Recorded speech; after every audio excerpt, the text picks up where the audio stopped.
Le sport, c'est avant tout des histoires. C'est bien beau de courir après une balle ou de faire des grandes distances sur un vélo. C'est bien beau de tourner en rond si labourer soit le rond. Sans histoire, sans narration pour lesquelles se passionner, le sport n'aurait pas de sens. Parmi la pléthore d'histoires, de narrations qu'on trouve, il y a le jeune espoir pertinent. Il y a la légende qui fait son comeback, l'underdog qui réalise l'exploit. Et il y en a une qui est cyclique, systématique. En anglais, on dit « build them up to tear them down ». On construit les légendes pour les tuer à leur sommet. Pensez aux Chicago Bulls, franchise sans grand espoir, l'arrivée d'un homme dynamite, tout ça crée de l'engouement, on veut les voir gagner, ils échouent tout près du but, jusqu'à ce que les pièces du puzzle s'assemblent. Ils gagnent une fois, sont félicités, adoubés, gagnent encore, félicités, adoubés, encore, et là ça devient un problème. On commence à les détester, on commence à avoir un ressentiment pour eux, parce qu'ils gagnent trop.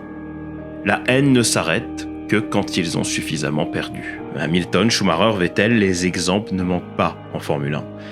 Et bien sûr, en endurance, vous aurez sauté à une des deux marques germaniques, Porsche ou, parce que vous avez vu le titre de la vidéo, Audi. Plucky, sympathique, un peu maladroit, même à leur début dans la catégorie reine, impressionnant, après que les pièces du puzzle se soient emboîtées, puis vilipendé et haï par beaucoup, jusqu'à ce qu'enfin, ils se plantent avec la R15.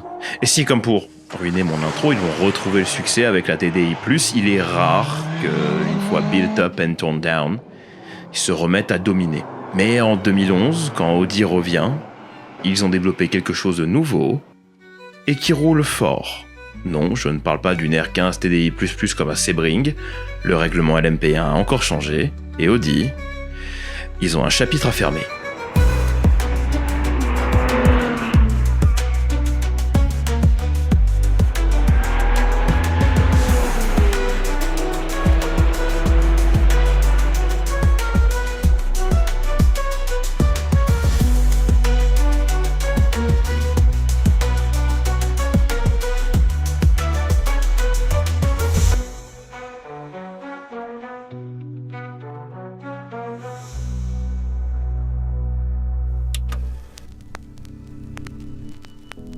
En 2011, le règlement LMP1 va changer. Afin de respecter un peu plus l'environnement et de mettre l'emphase sur le développement durable, les nouvelles règles vont encourager des technologies réduisant les émissions de carbone. Et cela en plus de celles qui réduisent la consommation de carburant. Les protos pouvaient être équipés de groupes motopropulseurs hybrides qui régénéraient de l'énergie électrique au freinage ou via les gaz d'échappement. Si ça vous sonne très familier, c'est que vous avez eu un intérêt certain pour la Formule 1 entre 2014 et 2025. Mais étonnamment, Audi ne va pas sauter sur l'opportunité de mettre de l'hybride dans leur B-moteur, à l'inverse de Peugeot qui avait déjà une 908 hybride de prête mais qui ne courra pas, comme je vous l'ai dit dans la fin du Lecard sur la plus malchanceuse des françaises. Audi va arriver avec un package moteur complètement thermique. Audi comprend tout de même que ce règlement ne récompense plus la puissance brute et que les Formule 1 carénés de ces dernières années ne sont pas forcément le choix le plus judicieux. Ça part donc de zéro en commençant par le moteur qui passe du gros V10 biturbal de la R15 à un plus modeste V6 turbo diesel de 3,7 litres, bien plus compact, notamment parce que le turbo est localisé entre les bancs des cylindres, ce qui permet un packaging arrière plus serré, et Audi en a besoin parce que la R18 TDI Ultra est pensée à 100% pour une intégration châssis-moteur symbiotique. Tout travaille au service du concept aéro, ce qui va rompre avec les codes des protos jusque-là, dont la philosophie trouvait encore racine un tant soit peu dans le moteur d'abord, monocoque autour et boulonné du grip. Audi va encore plus rompre avec ses racines puisqu'ils vont développer un proto à cockpit fermé. Bon, Peugeot l'avait fait avant, allez voir la vidéo sur la 908, mais Audi l'avait fait avant, allez voir la vidéo sur la R8. Un cockpit fermé a des avantages non négligeables, mais ne rend pas une voiture systématiquement plus rapide. C'est en tout cas ce que nous disait le boss d'Audi Motorsport, le docteur Wolfgang Ulrich. Dans le cas présent, comme le but reste toujours de gagner Le Mans, et que Le Mans c'est énormément de ligne droite, il maintient que le concept fermé est supérieur. Ajoutez à ça une nouvelle boîte 6, spécifiquement conçue pour tirer le max du nouveau moteur, tout en conservant un poids ultra raisonnable, un travail travail de fou furieux, non seulement pour réduire la traînée, mais aussi augmenter l'adhérence, notamment en exploitant beaucoup mieux le flux d'air qui passe dans la voiture, un concept aéro qui s'était montré problématique avec la première génération d'Air 15. Nouveau pour ce règlement aussi, le Shark Fin, aileron de requin, qui était imposé pour réduire les vitesses en cas de tête à queue, et dont l'intégration représentait un challenge majeur. Mais Audi a cherché à intégrer ce Shark Fin dans la structure même du véhicule et dans le concept aérodynamique global. Et pour cela, les supports de l'aileron arrière fusionnaient presque naturellement avec la dite dérive, et l'échappement monobloc, lui aussi, a été intégré pour fonctionner organiquement avec le reste de la voiture. Et du coup, ça nous donne une voiture qui est très stable à haute vitesse, ultra efficace, mais pas dangereuse.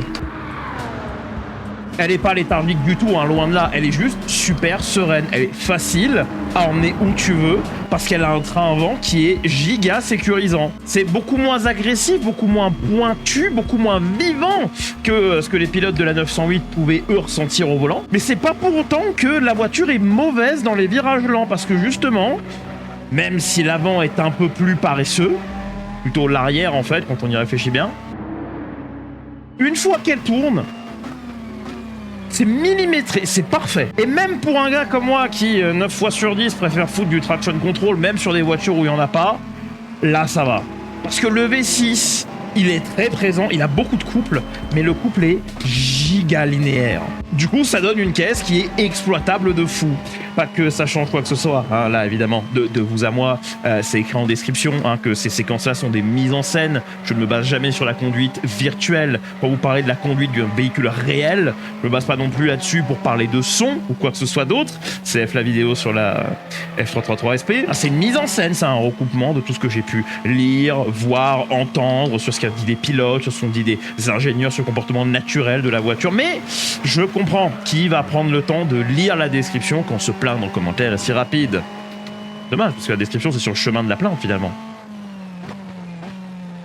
Apparemment, les pilotes appréciaient beaucoup le cockpit fermé, tant parce que c'était plus confortable au niveau du vent, mais aussi parce que moins de vibrations, donc ça réduit la fatigue, ce qui, pour une course d'endurance, vous comprenez quand même l'intérêt, mais aussi c'était beaucoup plus sûr et efficient, parce que à l'inverse des voitures à cockpit ouvert, on n'avait pas un assemblage de deux monocoques, on avait une seule monocoque, d'un seul pan, beaucoup plus rigide, donc plus sûre, et beaucoup plus légère, donc plus performante.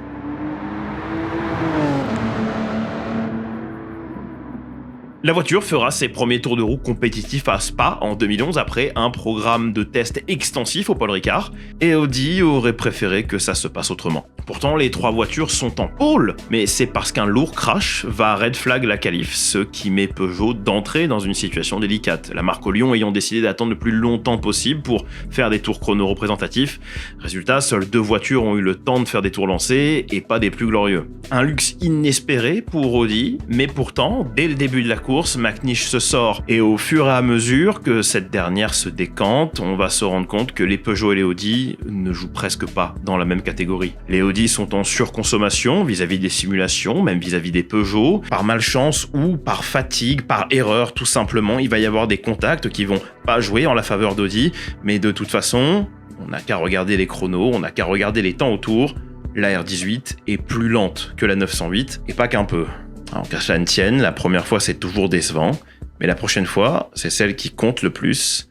La prochaine course, ce sera les 24 heures du Mans.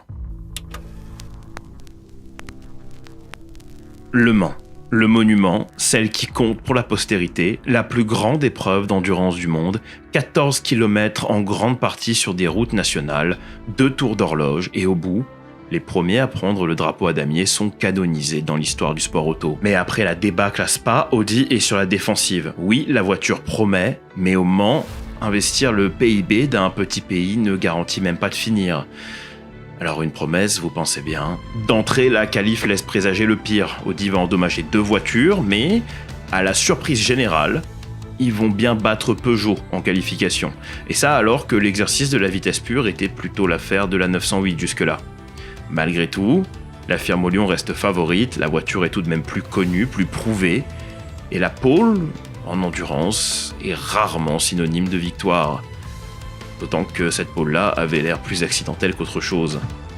It was not intentional. I mean, a pole at Le Mans is brilliant, but it's not going to win you the race. But I still didn't know we had pole position until I noticed all the photographers with our drivers, and I thought, something going on here. Il est presque 15h le 11 juin 2011, et c'est sûrement un des Le Mans les plus spéciaux de l'histoire qui va se jouer. Départ réussi pour les Audi devant 3 Peugeot blottis dans leur diffuseur, arrivée dans les Hunaudières, Audi, Peugeot, Audi, puis 2 autres Peugeot, la valse commence à peine.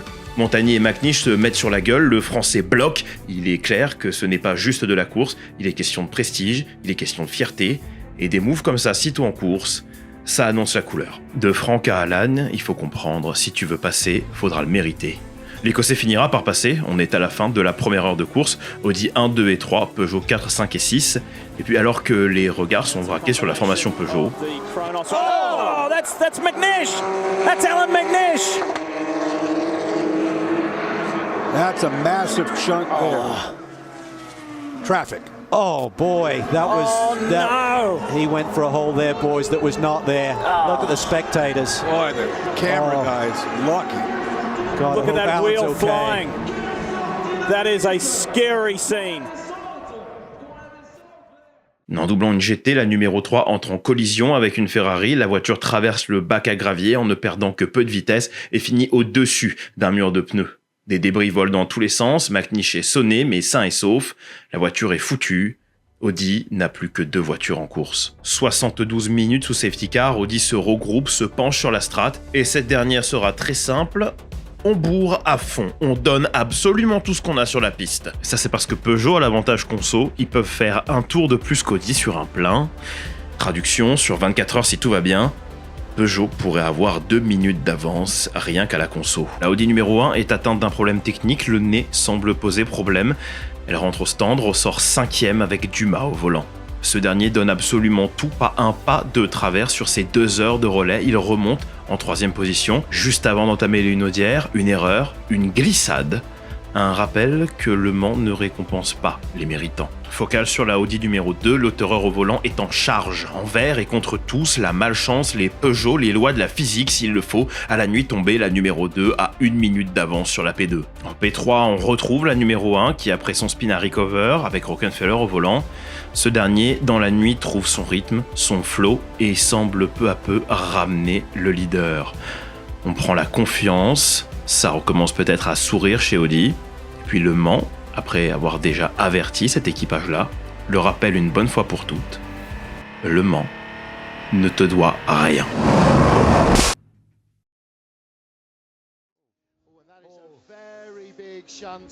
That is running down to the kink before. That is down to Indianapolis. That's the final crest on the way to Indy, isn't it, Stuart? And that is a P car on the right-hand side, and I would estimate that he has hit something. That's got a roof on it. Very hard. Une épave sur le bord de la piste près d'Indianapolis, une safety car de sortie. Dans le genre chat noir, Audi est en train de nous jouer une partition digne de Toyota.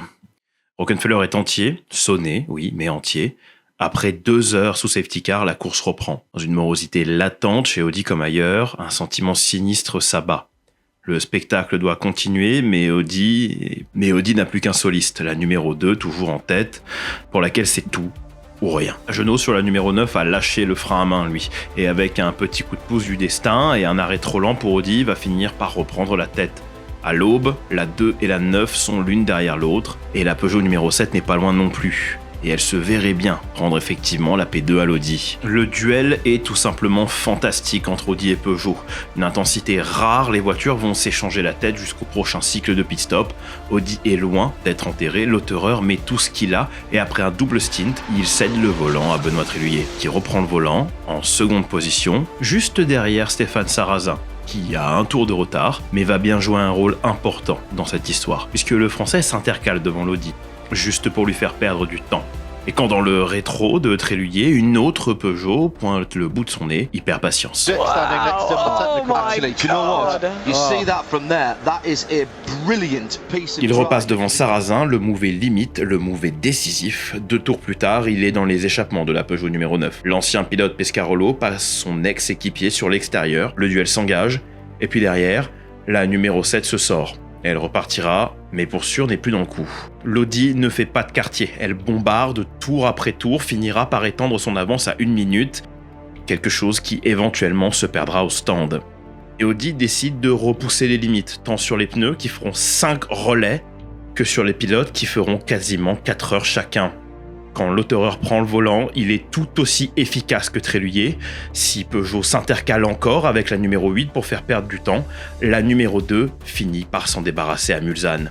Un gros effort, un gros risque pour doubler une voiture qui a un tour de retard. On cligne des yeux, il ne reste que 3 heures, il pleut à verse, Le Mans ne vous doit rien. Si vous voulez gagner, il va falloir vous battre. Sauf que Peugeot a un avantage, ils ont encore 3 voitures. Peugeot peut encore expérimenter des inters sur une voiture qui ne joue rien, garder des slicks sur l'autre. Audi doit choisir, Audi doit prendre un risque, rester en slick, par exemple sur une courte averse, ou rentrer et perdre du temps. On opte pour les slicks, les Peugeot resserrent l'écart, ça se tend chez Audi. Soudainement, l'éclaircie. Les Peugeot vont perdre un temps faramineux, surtout si elles doivent rentrer. Lauterer va pour prendre un tour à Marc Gené, qui va pas se gêner. Contact, weaving, tout pour niquer la course. Si Lauterer finit par passer, paraît-il, sur une intervention du team principal Audi auprès de Peugeot, c'est pas sans mal. Le drama n'est pas fini, une crevaison lente frappe la voiture, crevaison lente que Lauterer va nurser pendant 5 tours avant de finalement s'arrêter. Dernier arrêt pour tout le monde, Peugeot ne changera pas les pneus sur ce dernier stop, l'écart n'est plus que de 7 secondes, la messe est dite, la stratégie n'aura plus d'impact sur la course, les 2 pilotes vont tout donner et tout laisser en piste. Est-ce que c'est l'humidité restante dans l'air ou est-ce que c'est la tension? J'en sais rien, l'air est lourd, on peut le couper au couteau. Et au terme d'un effort héroïque, malgré 3 arrêts de plus que Peugeot, la numéro 2 va s'imposer avec seulement 13 secondes d'avance sur la Peugeot 908 numéro 9. Considérée par beaucoup comme un classique moderne, les 24 heures du Mans 2011 n'auront laissé de répit à personne. Et si il est possible de le revoir en intégralité sur internet, je suis profondément jaloux de ceux qui ont pu le vivre à l'époque. Et si bien sûr l'histoire de la R18 ne s'arrête pas là, il sera peut-être réconfortant, si vous êtes fan Peugeot, de noter que sur cette saison d'Intercontinental Le Mans Cup, Audi ne s'imposera plus. Mais ça reste amer quand on sait que la seule défaite de la 908 sera Le Mans. 2012 pointe le bout de son nez, Audi n'est pas mécontent d'avoir gagné Le Mans, mais est soucieux de mieux faire. On va introduire une évolution de la R18, non. Une nouvelle R18, aux côtés de l'Ultra, la R18 e-tron Quattro.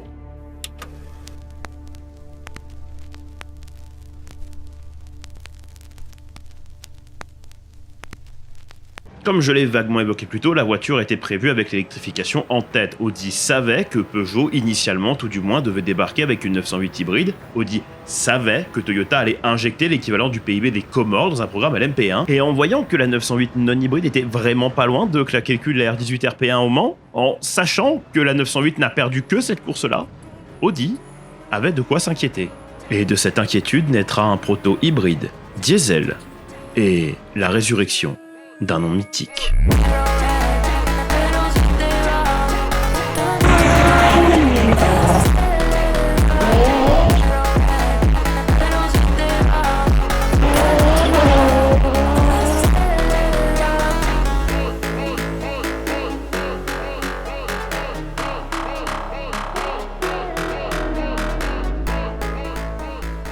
Le concept RP2, aussi appelé R18 e-tron Quattro, un nom vraiment banger parce que quand je le vois à l'écrit, j'ai envie de le prononcer autrement, sera non seulement hybride, mais comme je l'ai dit plus tôt, restera diesel. La voiture avait en effet un moteur électrique aux roues avant, à l'inverse de Toyota par exemple, qui drivait les roues arrière, ce qui veut dire que Audi a pu ramener l'appellation Quattro, même si le système était vraiment 4 roues motrices qu'à partir de 120 km/h. Et pour la partie hybride, Audi va jeter son dévolu sur un MGU-K.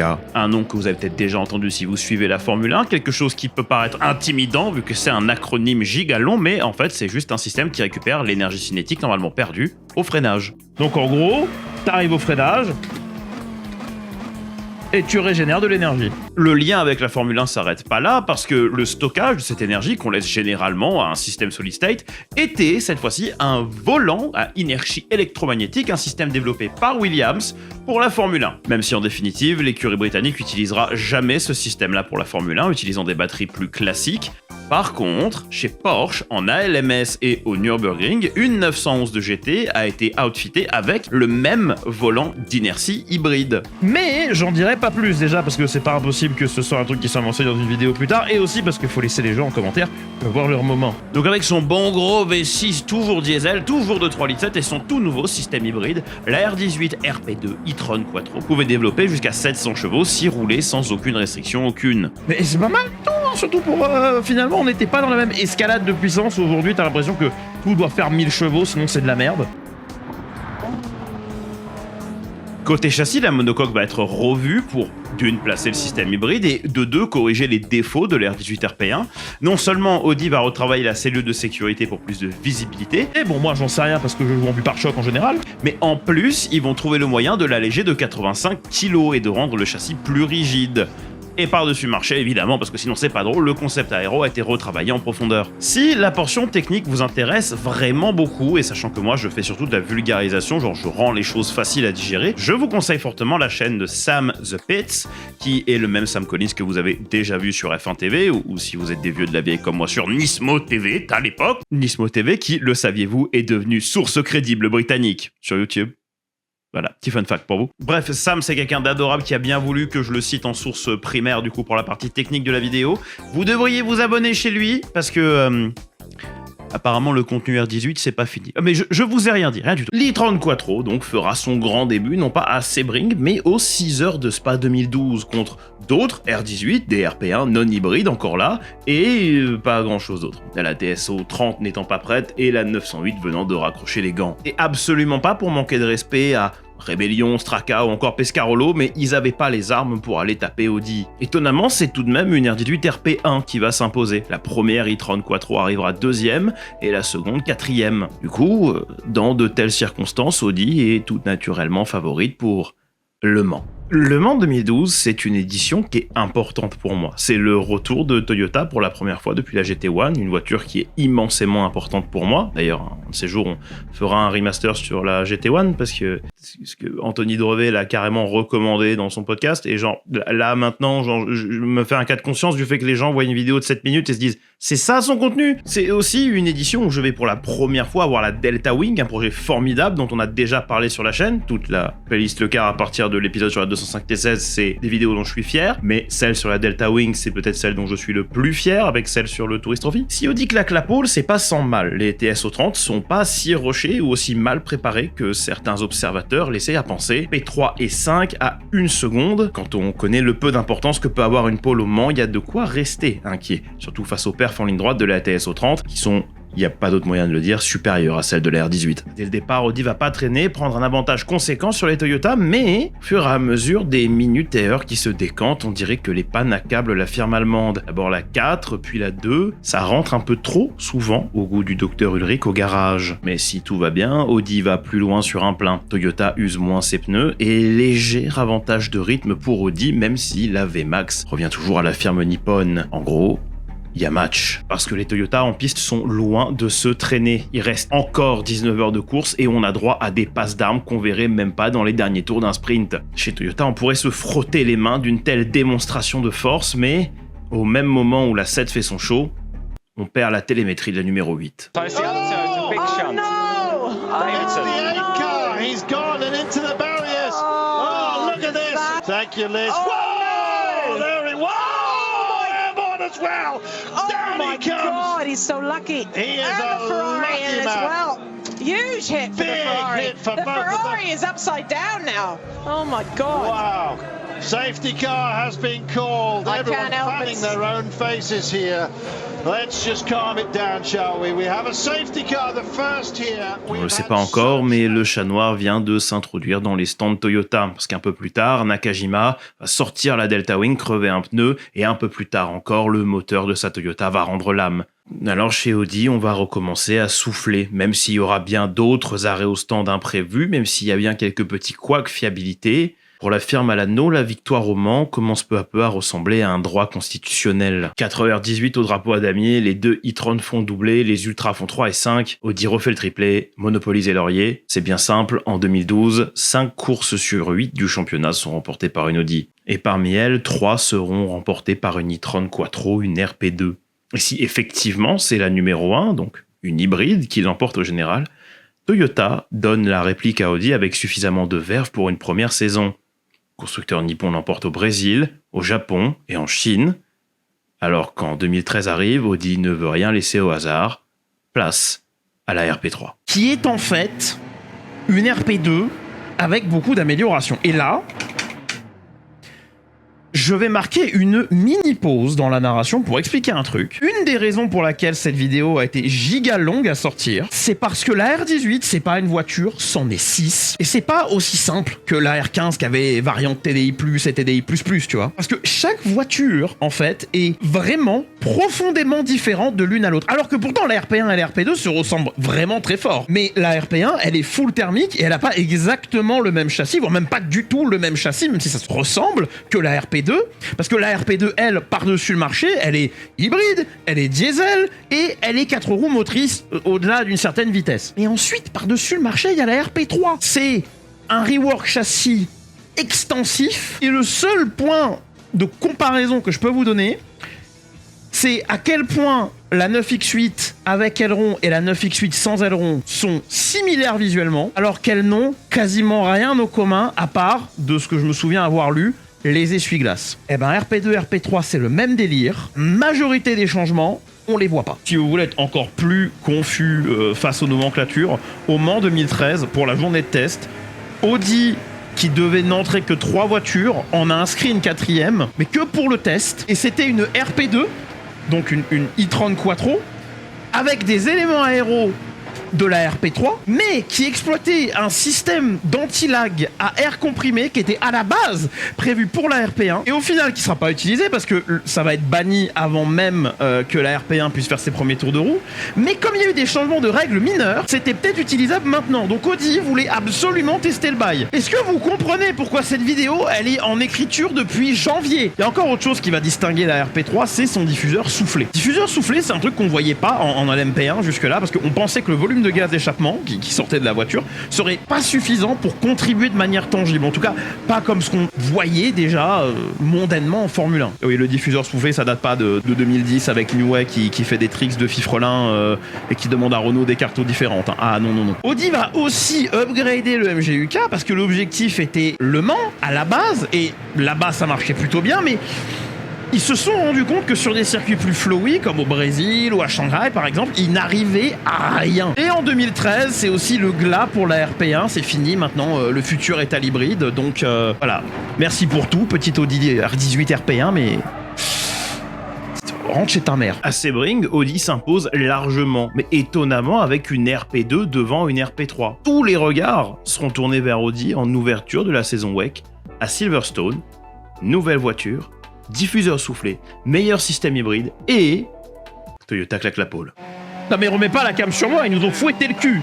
Et le fouettage sera de nouveau de mise en Belgique, au Mans, le Mans qu'on évoquera plus tôt si je fais une vidéo Toyota, au Brésil, à Kota, à Shanghai. Toyota gagnera bien à Fuji, mais bon, ça a peut-être autant de valeur que le podium de Russell en 2021 à Spa-Francorchamps, mais à Bahreïn ça gagne réglo. Alors Audi est bien évidemment sacrée championne et les R18 e-tron Quattro sous les formes RP2 et RP3 vont tirer leur révérence. En 2014, une autre R18 apparaîtra, ça n'en finit pas putain, la R18 e-tron Quattro RP4.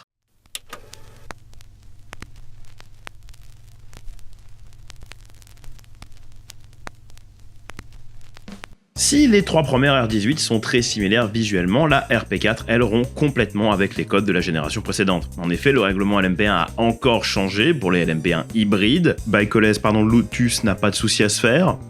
Enfin si, ils en ont, mais pas pour ça, quoi. La RP4 sera motorisée par un V6 turbo, toujours diesel, toujours hybride, mais cette fois-ci, pas juste avec un MGUK, mais aussi un MGUH, donc un système de récupération de l'énergie thermique. Était même prévu d'utiliser un turbocompresseur électrique, mais pour plein de raisons, les deux systèmes ne seront pas utilisés en course. Pas parce que ça marchait pas, mais parce que les coûts et compromis que ça générait n'en valaient pas la chandelle. La voiture conservait donc finalement uniquement son MGUK, même système revu, amélioré, mais magiquement toujours le même. même. De loin, ce qui marque le plus avec la RP4, c'est le châssis, plus construit par Dallara maintenant, mais par Wacom. La voiture est maintenant plus petite, plus légère, légèrement plus haute. Et Audi nous l'annonce d'entrée, c'est de loin la voiture la plus complexe qu'ils aient jamais mis au point. Et quand l'ouverture du WEC 2014 arrive à Silverstone, Audi arrive avec appréhension.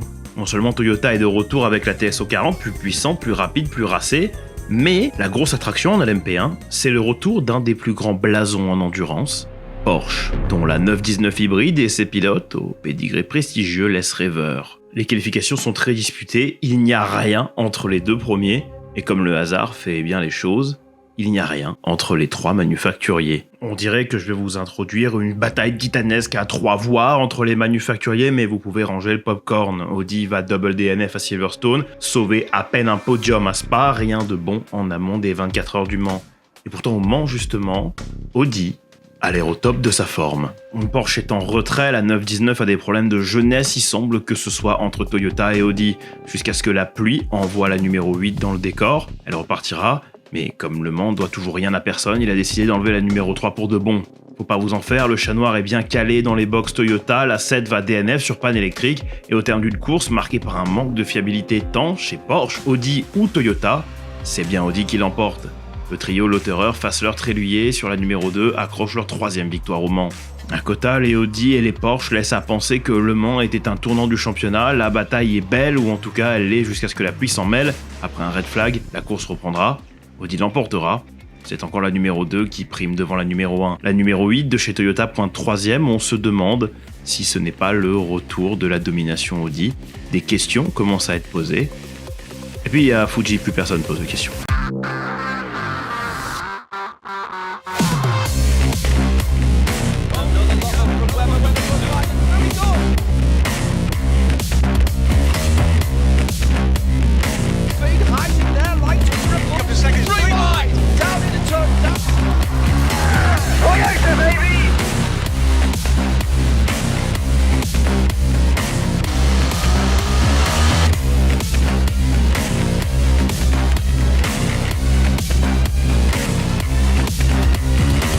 Toyota va purement et simplement écraser le reste du championnat 2014, ne laissant que des miettes à ses concurrents. On arrive en 2015, Audi a du mal à gérer ces nouvelles règles, alors immédiatement on remplace la RP4 par la RP5. Grosse évolution de cette dernière, l'aéro a été totalement retravaillé, mais surtout Audi abandonne l'approche prudente de 2014, là où la RP4 n'utilisait que 2 mégajoules d'énergie hybride par tour au Mans, la RP5 passe à 4. En clair, plus d'énergie récupérée au freinage, plus d'énergie réinjectée à l'accélération et moins de dépendance au moteur diesel pour rester dans le match face à Toyota et à Porsche. Et j'espère que vous ne m'en voudrez pas de ne pas me péter le crâne sur ces histoires de mégajoules, mais au rythme où ça va, c'est pas moi qui vais finir cette vidéo, c'est elle qui va me terminer. Comprenez juste que Audi avait tenté de gagner la guerre de l'efficacité avec son diesel la saison précédente, mais ils se sont clairement gourés. En 2015, la firme Alano admet à demi-mot que l'avenir appartient à l'hybride, d'où le step vers 4 mégajoules. L'évolution entre RP4 et 5 est gigantesque encore, même si quand on regarde la RP5, on a l'impression de voir quelques retouches faites à une RP4. En réalité, la gestion du fluidaire a été énormément retravaillée, l'accent était vraiment mis sur une réduction de la traînée, la R18 a été clairement perdante en vitesse de pointe face à la Toyota, et plus tard la Porsche quand le projet 919 va commencer à mûrir en fin de saison. D'où l'emphase sur cette réduction de traînée, mais aussi le travail sur le V6 TDI 4 litres qui sera conservé mais qui passera désormais à 550 chevaux full thermique. Audi annonce également une consommation en baisse malgré la hausse de perf, plus de puissance, moins de conso et un système hybride qui prend enfin une place centrale dans les performances de la voiture. Et malgré son passage à 4 mégajoules, malgré les plus de 270 chevaux full élect que la voiture doit produire, Audi reste fidèle à son système de volant d'inertie. Là où Porsche et Toyota ont misé sur des batteries solides, l'énergie qu'Audi récupère au freinage continue d'être stockée dans un rotor tournant à plusieurs dizaines de milliers de tours minute. Un rotor installé à côté du pilote, mais le système n'est maintenant plus développé par Williams mais par GKN. Et ça en fait depuis l'année 2014. Si je pourrais m'étaler sur la saison 2015 d'endurance, ce serait peut-être desservir ma narration. Si la RP5 est meilleure partout, plus efficace, plus puissante, si l'hybridation est sans conteste meilleure et que l'aéro est bien plus efficiente, Porsche a déjà pris une longueur d'avance. Audi gagnera quelques manches en WEC bien évidemment en 2015, notamment Silverstone et Spa, mais au Mans, la 919 est déjà la référence. La RP5 ressemble à une énième tentative d'Audi pour faire vivre la philosophie diesel face à une Porsche qui pousse beaucoup plus loin dans l'électrification. En 2016, la CO et la FIA vont vouloir réduire les performances des LMP1 en ligne droite pour des raisons de sécurité. Une limite de déploiement élec va être mise en place au Mans et les règles aéro et châssis altérées au nom de la sécurité. Et si Audi aurait pu faire marcher ça avec une légère évolution du design RP5, l'ambition est bien plus grande, et au nom de la performance, c'est absolument pas ce qu'ils vont faire.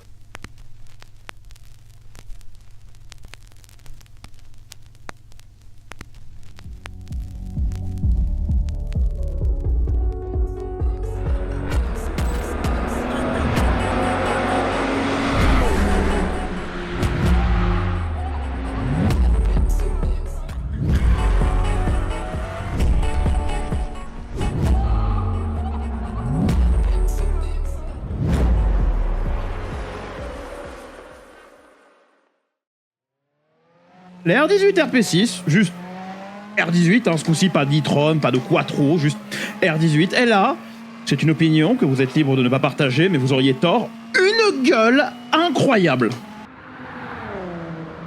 L'avant avec le nez très haut comme une monoplace d'avant 2012, l'empattement légèrement étendu, une complexité aéro comme jamais vu sur une Audi et peut-être sur une LMP1 en général. Un système hybride encore revu d'ailleurs, toujours au avant mais plus de flywheel pour stocker l'énergie. Là on est sur un système hybride on va dire plus conventionnel où l'énergie est stockée dans des batteries solid state, lithium-ion. L'intérêt du flywheel apparemment c'était que c'était plus léger que les batteries lithium-ion classiques solid state, mais les batteries lithium-ion sont quand même beaucoup plus denses niveau énergie apparemment. Ce qui veut dire que maintenant le MGUK pouvait être beaucoup plus puissant au point où Audi a dû créer un système de traction control dédié pour l'hybride, en plus de celui qui était déjà assimilé au thermique quoi. Entre le thermique et l'hybride, la R18 nouvelle pouvait pousser 1000 chevaux. La voiture avait aussi ce qu'on appelle du fric, non pas de la fraîche, mais genre le front and rear interconnected suspension. Bizarre que j'ai jamais vu le S attaché à l'acronyme.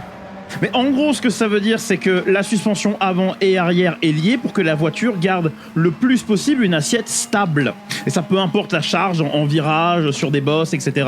C'est bien parce que ça coche un buzzword supplémentaire et aussi parce que ça rend la voiture moins picky, moins sensible à l'aéro, ou plutôt au changement aérodynamique. Et au volant, première chose qui frappe, c'est que la R18, RP6 donc, elle est incroyablement stable, encore plus que les autres. Depuis la première e-tron Quattro de 2012, les pilotes ils parlent d'une voiture qui inspire immédiatement la conf et dont les réactions sont très progressives. Et pour le coup, j'ai envie de dire que c'est bien retranscrit. Pour le coup, c'est normal sur une voiture d'endurance que ce soit progressif, safe, pas trop sur le nez. Mais en vrai, en comparaison, ce que les pilotes de la 919 disaient, c'est que la Porsche était beaucoup plus capricieuse, que tu sentais à la réaccélération que c'était un V4 essence qui te cotait le cul. Là, c'est un V6 diesel avec un couple qui emmène la voiture avec une facilité. Bon, c'est un V8 Gibson parce que je conduis une LMP2 en fait, c'est ça la doublure là. Je suis pas sur GT en fait, je vous ai menti. L'Audi est tract en fait, elle donne l'impression d'être... Non, elle donne jamais l'impression d'être rapide. T'es là, tu roules, tu baisses les yeux pour regarder le dash, tu viens de passer un virage à 260 en quatrième, en cinquième, et à aucun moment t'as eu l'impression d'effleurer ne serait-ce que la limite. C'est absolument absurde et elle gueule pas. Elle fait un bruit de camtar qui est presque à fond sur l'autoroute. Genre là je vous mets un vrai extrait de la voiture. C'est pas un bruit de voiture de course ça.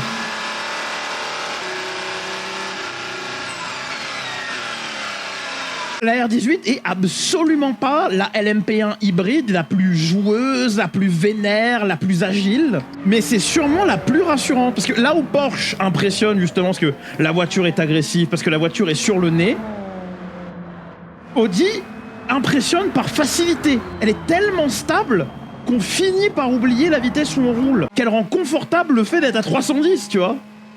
Et c'est ça qui fait gagner en endurance.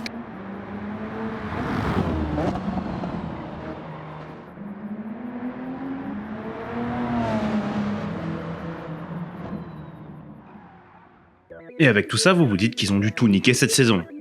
En fait, pas vraiment. Dès les essais libres à Silverstone, Porsche affiche un rythme impressionnant, reléguant les Audi à plus de 2 secondes. Pourtant, en qualification, la tendance s'inverse. C'est la numéro 7 qui décroche la pole, suivie de près par la 8, mettant fin à une série de 11 poles consécutives pour Porsche. Départ de la course, les deux Audi s'échappent parfaitement et la numéro 7 conserve les commandes. Mais Porsche revient rapidement dans la lutte. Après une première heure intense, la Porsche numéro 1 reprend la tête tandis que les Audi se battent derrière. Et puis... la course bascule. La Porsche de tête est éliminée après un accrochage avec une GT Am, tandis que l'Audi numéro 8 abandonne sur un problème de MGU. La 7 reprend la tête après la neutralisation et résiste pendant plusieurs heures aux assauts de la Porsche numéro 2, grâce à une stratégie solide et une gestion efficace du trafic. Audi franchit finalement la ligne d'arrivée en vainqueur. Nouvelle voiture, puissante, racée, efficace, Audi se frotte les mains. Ils ont peut-être une championne sur les bras. Mais la joie sera de courte durée. Lors du contrôle technique d'après-course, ces commissaires constatent que l'épaisseur du skid block sous la voiture ne respecte pas le minimum réglementaire. La 7 est disqualifiée. Avec l'abandon de la 8 plus tôt dans la course, Audi repart de Silverstone avec un seul point attribué pour sa pole position et se retrouve dernière au championnat constructeur. La deuxième manche à Spa-Francorchamps est capitale. Non seulement il faut gommer la déception, rebondir le plus vite possible, mais en plus, Spa sert de répétition en costume pour Le Mans.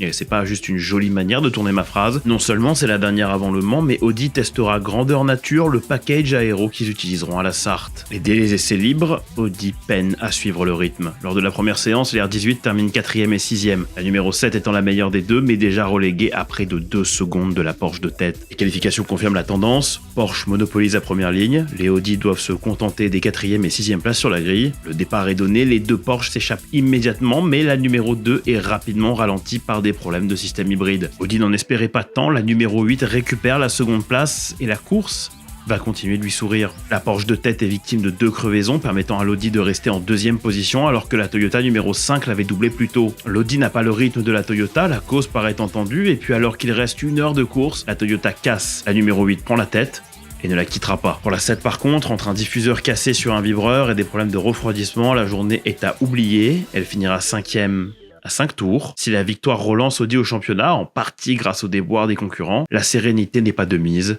avant Le Mans.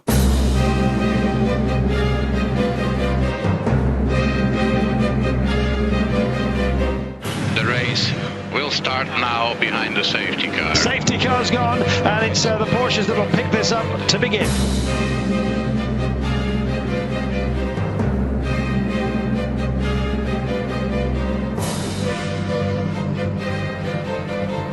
It's stopping! It's stopping! There's going to be a lead change on the start. Audi n'arrive pas favorite. Porsche a remporté les 2 dernières éditions et semble toujours disposer de la voiture la plus rapide sur un tour. Toyota, eux, ont démontré depuis le début de la saison qu'ils possèdent enfin une machine capable de jouer la victoire. Les essais confirment la hiérarchie. Porsche monopolise des avant-postes et signe la pole, tandis que les Audi doivent se contenter de la 3e place avec la numéro 8 et de la 5e avec la numéro 7. Le rythme est solide, mais il manque encore quelques dixièmes pour rivaliser sur un tour. Au départ, Audi choisit de ne pas forcer le rythme. La piste est encore humide malgré 7 tours sous safety car. Les deux R18 restent au contact des leaders pendant que Porsche et Toyota se livrent bataille. Très vite, la course prend une tournure inhabituelle. Contrairement aux années précédentes, les 3 constructeurs affichent un niveau de performance extrêmement proche et les changements de leader se multiplient au fil des relais. À la tombée de la nuit, Audi reste dans le coup. Les 2 voitures profitent d'une excellente fiabilité et d'une stratégie sans erreur pour rester au contact de Porsche et Toyota. Les R18 continuent d'enchaîner les relais sans véritable incident majeur. Et au lever du jour, le rythme pur des Porsche commence à faire la différence. Les 919 hybrides sont capables d'allonger progressivement leur avance, tandis qu'Audi peine à répondre. Les R18 restent dans le match, mais uniquement grâce à la régularité. Doucement, silencieusement, la marque à l'anneau se fait effacer par le rythme pur des Porsche et des Toyota. La fin de ces 24 heures du Mans, tout le monde la connaît. Toyota immobile dans la ligne droite, Porsche qui récupère une victoire inespérée, et Audi, simplement spectatrice de tout ce drama. La numéro 8 finit tout de même sur le podium et renouvellera l'exploit au Nürburgring avec la numéro 7. En fait, il va clairement apparaître que la R18 RP6 n'était pas une mauvaise voiture. Au contraire, c'est sans doute la meilleure voiture jamais sortie d'Ingolstadt. En regardant les témoignages des ingénieurs, les analyses techniques, le déroulement de la saison, plusieurs facteurs semblent expliquer pourquoi la voiture n'a jamais atteint le niveau de domination de ses devancières. D'abord, il faut comprendre que ce n'est pas juste une évolution d'une voiture précédente, c'est vraiment une nouvelle voiture. Parce que de la RP1 à 3, entre la 4 et la 5, même si c'était des évos parfois majeurs, les voitures gardaient des bases communes. Mais de la RP5 à la 6, pas vraiment. Nouveau châssis, nouveau package aéro, la boîte n'est pas la même, l'hydraulique n'est pas la même, la suspension, l'hybride, le seul vrai point commun, c'est un V6 diesel qui apparaissait de plus en plus comme un maillon faible. Et avec tous ces changements-là, même si le potentiel était énorme, on a obtenu une voiture très difficile à mettre au point, parce que l'on sait très peu de son exploitation. On se trouve qu'elle est ultra sensible aux variations de hauteur, elle est ultra sensible au vent, on a du mal à diagnostiquer et fixe rapidement les pannes, comme le MGU à Silverstone ou les pannes hydrauliques. Audi a changé beaucoup en très peu de temps, ce qui complique la tâche dramatiquement. Surtout quand en face, on a Porsche. Porsche dont le programme 919 était enfin à maturité et qui allait terminer son développement sous 1 an. Mais écoutez-moi parler comme si c'était déjà terminé. La saison ne l'est pas, la Porsche n'est pas encore totalement arrivée à maturité, et même si on a les jambes lourdes, même si tout le monde sait à Ingolstadt ce qui va arriver, on a une dernière danse à mener. Quand on arrive à Bahreïn, l'atmosphère est lourde, émouvante, éprouvante, même un hommage à Audi est rendu avant le départ, et même si sur la grille on a ce côté dernier jour d'école, tout le monde ici est très studieux et personne n'est vraiment prêt à partir en vacances. Et Audi justement est en pôle avec la numéro 8, Duval au départ, et la numéro 7 s'élancera 4e avec Fassler. Quel cadeau, mais quel cadeau ce serait d'avoir les 2 voitures sur le podium pour la dernière. Il est 16h heure locale, les lumières s'éteignent, la meute est lancée, les LMP2 sont 12 de front comme le demande la tradition, l'Audi numéro 8 vire en tête, la numéro 7 par contre perdra une place à la Toyota numéro 6 et se retrouve déjà 5e, mais elle n'a pas dit son dernier mot. Le duel est engagé, aucun quartier ne sera donné et au final l'Audi prévaudra. 5h41 restante, la même Audi passe la Porsche numéro 1 juste avant le dernier virage, la Porsche a encore de l'énergie hybride en réserve et repasse dans la ligne droite d'après. Et puis au freinage du virage 4, l'Audi repasse. 10 minutes plus tard, elle mange la numéro 2, qui elle est victime un peu plus tard d'un contact et perdra du temps au stand. Après le premier cycle de pit stop, la numéro 8 est toujours en tête, mais elle est maintenant suivie par la numéro 7. La course se poursuit avec une totale masterclass Audi pendant que Toyota et Porsche sont censés se battre à distance, mais les Toyota vont rapidement devoir baisser leur power delivery pour éviter des problèmes de fiabilité. La Porsche numéro 2, elle, essaye juste de finir la course et d'inscrire des points pour gratter le titre pilote, donc la précaution est de mise. Et en définitive, tout ça joue parfaitement dans les mains d'Audi. Parfait, c'est la partition qu'Audi nous sort tour après tour, ça creuse l'écart. Si vous regardez le classement et qu'une Audi n'est pas devant, c'est sûrement parce qu'elle est rentrée au stand et les autres non. Total contrôle, pas un pas de travers. Même quand un arrêt est imprévu, c'est simplement, si on peut dire, pour clear des débris qui auraient pu poser problème plus tard. L'humeur est au beau fixe, même pour les mécanos. Dernier tour, Audi fait le doublé. La Porsche numéro 2 est sacrée championne. On s'embrasse, on se congratule, on s'applaudit, on célèbre une victoire au goût amer. 18 ans de compétition, maintenant histoire ancienne. On parle déjà d'Audi au passé ou au futur. Tant personne dans le monde de l'endurance ne peut s'imaginer que la firme d'Ingolstadt restera sur le banc de touche très longtemps. D'autant qu'elle venait de trouver à peine la clé de voûte de cette RP6, qu'elle venait à peine de comprendre comment la voiture marchait. L'exploit est monumental. Audi est passé d'une voiture qu'ils ne comprennent pas et qui seulement sur des coups de chance pouvait jouer l'exploit, à une voiture qu'ils comprennent, à une voiture qu'ils peuvent exploiter, et ils ne sont pas juste passés de ça à une voiture qui gagne, mais à une voiture qui domine. Et pourtant la suite, tout le monde la connaît, et chez Audi, ils savaient déjà ce qui s'annonçait. On est fin 2016, Audi va quitter le WEC après une dernière victoire, parce qu'en septembre 2015, le géant de l'automobile et compagnie mère d'Audi, Volkswagen, va être exposé au grand jour. C'est le fameux Dieselgate. Volkswagen doit absorber des milliards d'euros d'amendes, des pertes folles, des rappels massifs, une crise marketing mondiale qui les gangrène encore aujourd'hui parce que, friands de mettre ça derrière eux, ils ont tout abandonné pour l'élec, une strate qui semble pour l'instant s'essouffler. Mais pour 2016, face à tant de pertes diverses, l'administration décide qu'il faut réduire les dépenses. Fin du programme WRC, fin du programme WEC avec Audi, dernier défenseur du diesel en course, là où Porsche a eu le droit de continuer, ne serait-ce qu'un an de plus. Frustrant pour Audi d'annoncer son retrait du WEC la même semaine où ils vont rappeler à tout le monde pourquoi ils méritent leur place. Injuste, diront certains, que Porsche ait eu le droit de continuer, que Porsche ait accroché un nouveau Le Mans et un nouveau titre, mais avec le recul, ça tombe sous le sens. Audi, c'était les derniers défenseurs du diesel. Le même diesel qui a bâti l'empire Volkswagen avant de précipiter sa chute. Victime du damage control, victime de la préservation de l'image marketing de tout le groupe. Peu importe comment on tourne la chose, ceci dit, c'est malheureux. Parce que peu importe sous quelle forme, la dénomination R18 est synonyme de victoire. Peu importe comment on tourne la chose, Audi est synonyme au Mans. Je vous disais dans l'intro qu'on tue souvent les légendes à leur sommet. Mais cette dernière R18, elle est morte avant même de finir son ascension.